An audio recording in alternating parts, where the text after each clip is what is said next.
dal leen ak jàmm ci tas info aboneel ngir dara bañ a di laal.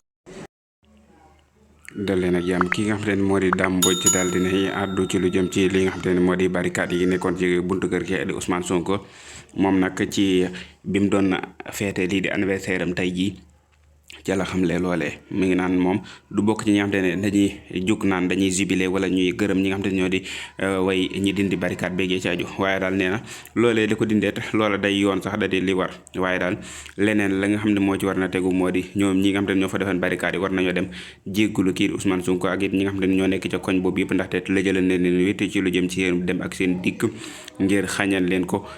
maanaam xañ leen seeni droit te loolu lépp ci suñ droit suñ sartu ndeyu réew dañu ko may loolee moom lañ leen xañoon kon bu boobaa ñooñu war na leen dem sax jéegulu ji leen waaye leneen li nga xam te ne moo mën a indi ay coow ak jàmmaloo ci réew mi moo di jug ne kii di Ousmane Sonko du bokk ci élection yi moom Dame Mbodj dolli na ca ni kat kii di Ousmane Sonko moom day bokk ci élection yi moom waaw ndaxte ñii di population bi daanaka ña ca ëpp moom lañ faral te tey it dañoo d'accord ci mu bokk ci élection yi ñi ko faralu sax dañoo d'accord ci mu bokk ci élection yi ba ko gañee ndaxte dëkk boo xam te ne dëkkub démocratie ca la ñu nekk ngir ne